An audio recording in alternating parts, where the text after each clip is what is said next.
retomamos com o embaixador Paulino Franco de Carvalho Neto. Não sei se o embaixador me ouviu ou até onde me ouviu. Vou repetir aqui de forma mais objetiva a pergunta, embaixador, que é essa exigência, né, que a comunidade internacional tem feito para que, primeiro, os países apresentem metas mais audaciosas. Foi o que o Brasil fez com relação à elevação da redução da meta de gases de efeito estufa, agora há pouco na fala de Joaquim Leite, mas principalmente pedindo que os países apresentem o que será feito na prática. Como é que os países vão atingir essas metas audaciosas? E eu já lhe pergunto, o que o senhor pretende apresentar aí nessas negociações de como que a gente vai trilhar esses caminhos práticos que estão sendo apresentados na teoria e nos discursos? Obrigado, Tainá. Sem dúvida, nós hoje fizemos um anúncio muito importante, muito ambicioso, que é o aumento do nosso percentual de reduções de emissões de gás de efeito estufa, ou seja, passamos de 43% para 50%, tomando como base o ano de 2005 e para que consigamos atingir esse percentual de redução de 50%, metade do que foi emitido em 2005, em 2030. Ou seja, em 2030 teremos que emitir a metade do que emitimos em 2005. Isso é uma grande notícia.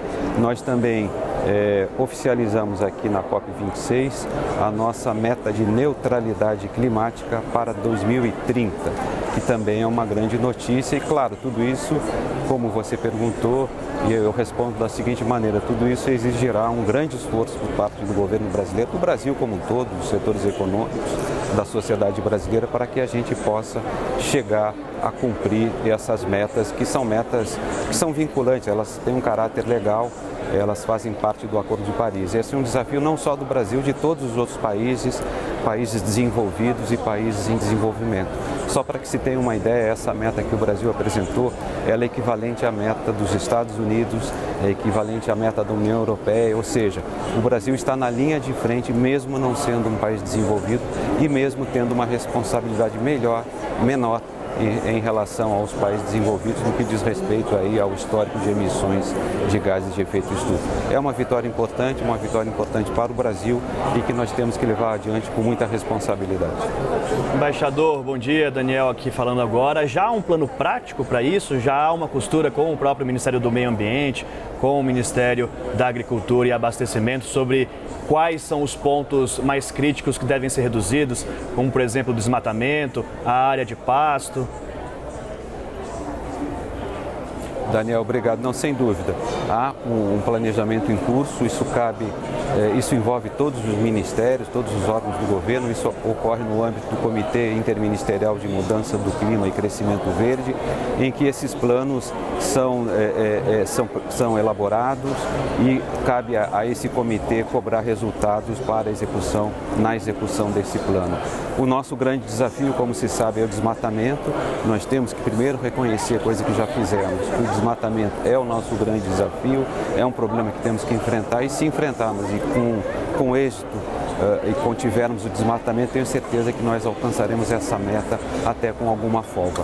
Essa é a grande vantagem que nós temos. Por quê? Porque nós temos energias renováveis, a nossa matriz energética é renovável, a nossa matriz elétrica é renovável, e se nós agirmos com seriedade, com capacidade de execução desse planejamento, tenho certeza que chegaremos a esses resultados que são bastante ambiciosos. Embaixador, o nosso analista de internacional, que aliás antecipou a informação da elevação da redução da meta de gases de efeito estufa, está com a gente no estúdio e também tem perguntas para o senhor. Lorival. Boa tarde, embaixador. Quando o senhor falou da neutralidade climática, naturalmente o senhor se referia a 2050, o senhor disse 2030, por causa estava pensando também no desmatamento. Perfeito. A gente vê aí nas análises, assim, em geral, realçando esse passivo, né, esse histórico de desmatamento aumentado nos últimos anos. Como é que os seus interlocutores americanos e europeus têm tratado dessa questão e, digamos, dessa recente conversão do governo brasileiro a um esforço de reduzir o desmatamento?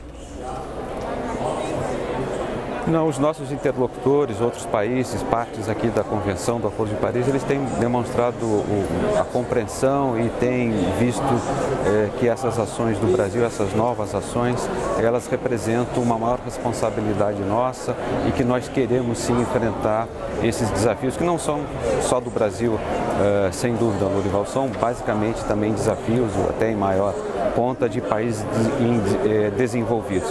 Mas isso não significa que nós não queiramos enfrentar, digamos, esse problema que é um problema global e que o Brasil tem a sua responsabilidade também limitada, mas tem. O nosso grande desafio, como eu disse, é preservar as florestas, manter os nossos biomas, seja o amazônico, seja o cerrado, e isso envolverá um esforço muito grande, seja do Ministério do Meio Ambiente, do Ministério da Agricultura, enfim, do governo como um todo, para que nós possamos representar cada vez melhor o Brasil no exterior e mostrar o que nós temos feito.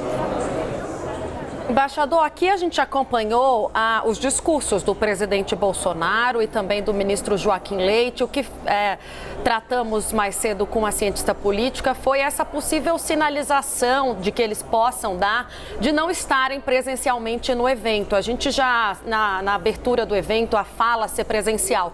A gente já tratou aqui sobre isso com a cientista política Denilde Rose-Hacker, que falava com a gente, e o que ela disse foi que isso pode sinalizar um certo enfraquecimento da imagem do Brasil. Isso foi conversado. O que a gente sabe aqui do Brasil, as notícias que temos, embaixador, é pelo vice-presidente, que deixou muito claro que o presidente Bolsonaro não ia, digamos assim, para não levar pedrada, né? Foi conversado de alguma forma? Como é que vocês chegaram nesse entendimento e qual é a sua avaliação? O senhor acha que isso de fato pode passar uma sinalização errada ou não faz muita diferença? O senhor está aí também já representando, né, o Brasil nas tratativas já de início, então pode ser o nosso representante antes da chegada do ministro Joaquim Leite ou da presença do presidente Bolsonaro. Não, o importante é a mensagem que o presidente Bolsonaro ele passou hoje, a mensagem que o ministro do Meio Ambiente também passou, dessas metas ambiciosas aí que foram anunciadas e os compromissos assinados pelo Brasil.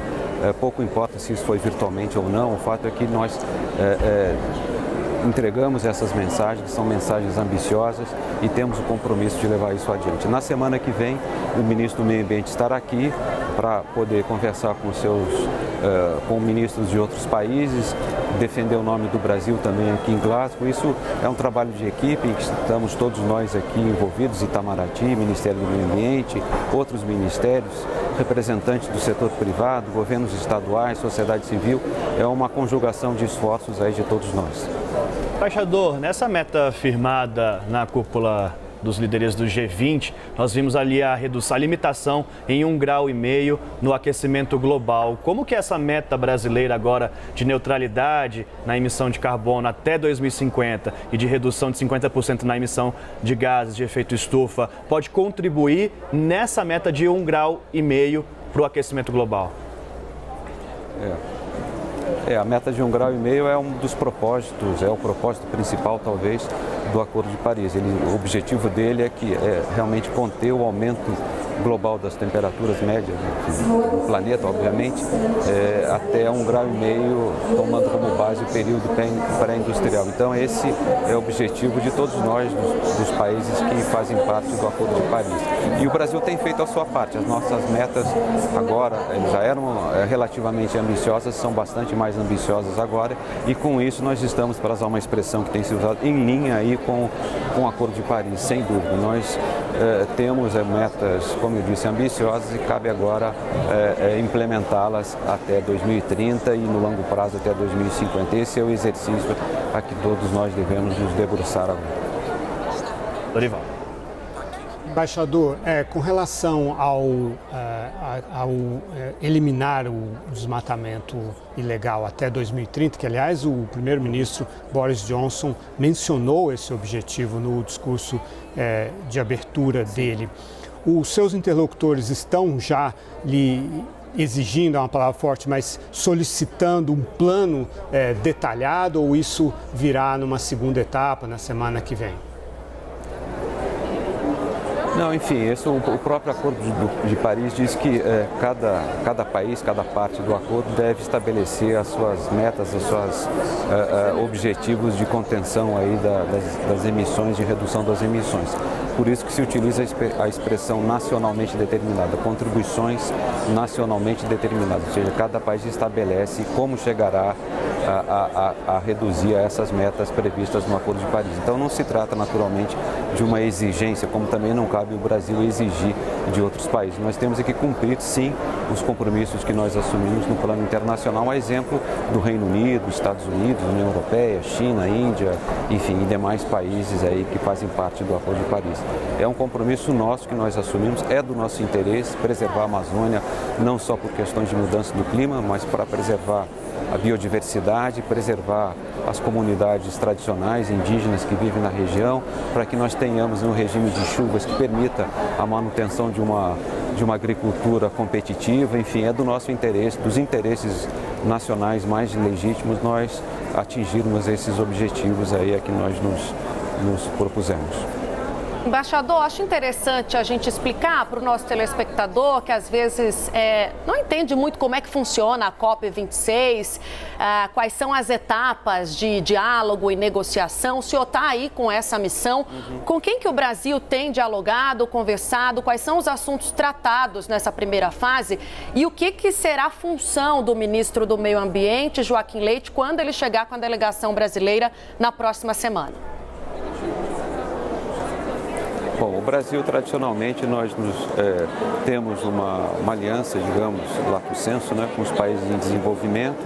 A diplomacia brasileira tradicionalmente defende não só os seus interesses nacionais, mas por um dever de solidariedade também aos países de menor desenvolvimento relativo. E qual a principal demanda desses países de menor desenvolvimento relativo? É o financiamento. Financiamento para quê? Para que eles possam enfrentar os desafios aí da mudança do clima, que eles possam se adaptar ao aumento da temperatura, para que eles possam reduzir as suas emissões, que eles deixem de usar energias fósseis e passem a usar energias renováveis. E para isso é necessário recursos. Mas por que os países desenvolvidos é que têm que fornecer esses recursos? Porque historicamente foram eles que mais poluíram o planeta e, portanto, eles têm uma responsabilidade histórica sobre, digamos, essa situação em que nós nos encontramos. Mas isso não significa que o Brasil também não conversa muito com os países desenvolvidos. Nós temos um pouco essa capacidade, pelas nossas próprias condições, pelas nossas peculiaridades, por termos uma grande biodiversidade, temos, enfim, um país que tem uma economia que tem uma relativa importância no cenário internacional. Nós podemos conversar também com a União Europeia, com os Estados Unidos, com o Japão, com China, com Índia, com Rússia, com todos os países que têm uma importância aí nesses temas e nos temas de política internacional de modo geral. Então esse é o papel que o Brasil tem e nós queremos cada vez mais utilizar esse espaço e essas nossas características que permitem que a gente possa dialogar com todo mundo. Embaixador Paulino Franco de Carvalho Neto, muito obrigado por conversar conosco aqui no Live CNN e um bom trabalho aí na COP26. Obrigado, Daniel. Obrigado, Tainá. Obrigado aí a todos.